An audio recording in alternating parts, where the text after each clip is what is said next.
Singapore, arresting subjects is a part and parcel of police work, but the men in blue don't have it easy. In a video that went viral last year, a drunken Australian man, 44-year-old Jason Peter Dara, was seen taunting two police officers in Changi Airport while they tried to apprehend him. He was eventually subdued with the help of passers-by, but the video prompted netizens to question how the police were trained and whether they were competent enough to handle weapons like batons. The Singapore police force has arrested 49,868 people in the past 3 years. Figures from the police also showed there were 412 cases of officers suffering physical hurt and verbal abuse in the course of their work last year, compared with 314 cases in 2015. To help the media better understand the challenges the officers faced on the ground, reporters were invited to attend a condensed training course in a rare behind-the-scenes experience. Mastering the basic techniques. The day started early on May 16 at the Home Team Academy. After a quick warm-up, journalists were paired up and taught commonly used martial arts techniques, such as the rear wrist lock and the armbar takedown, that can be used to quickly take control of another person. While the instructors made everything look effortless, my fellow colleagues and I were failing spectacularly, putting pressure on the wrong spots and twisting arms the wrong way. After a few stumbling efforts, we were taught to use handcuffs. Even with another reporter who gamely remained still while I learned how to cuff her, I struggled to operate the cuffs properly.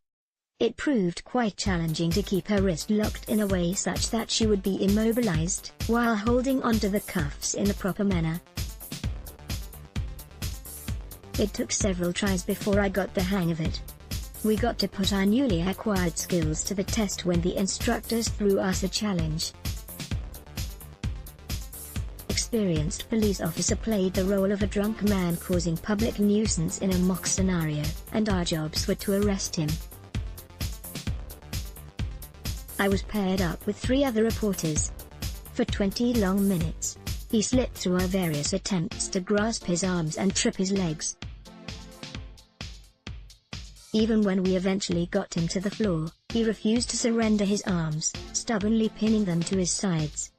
Eventually, the instructors had to step in to help before the handcuffs went on. This is a real scenario that officers face on the ground. Mr. Raymond Lowe, commanding officer of the Frontline Policing Training Center, shared that non-compliant subjects can demonstrate passive resistance, active resistance, and can even be outright violent. We do have a few cases where the subject can turn violent all of a sudden or is violent from the very onset. Police provides very comprehensive training for both our recruits and our in-service officers in the use of force. The use of force ranges from verbal commands to use of tasers and then combat and even firearms. He added that the situation on the ground is often dynamic, and officers often have to make split-second decisions. If you think about it, the aggressor often has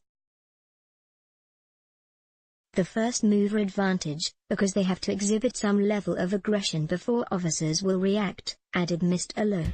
Using weapons at the session, reporters were also given the opportunity to shoot tasers loaded with training cartridges.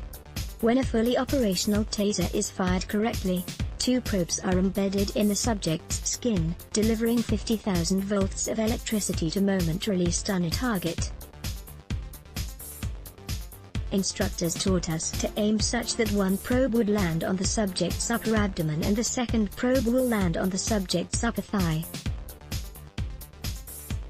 We were told that the tasers are not usually used on moving targets, as the probes could either miss, or worse, land on sensitive regions of the body such as the face or chest.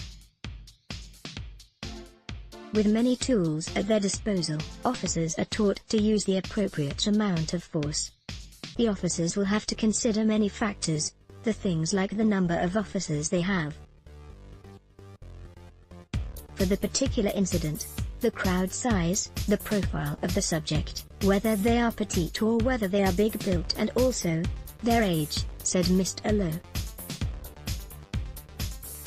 Mr. Lowe added that communication skills are also important when officers are dealing with suspects. We want them to use their soft skills, engage the other party and get their agreement, their commitment to follow instructions, he said.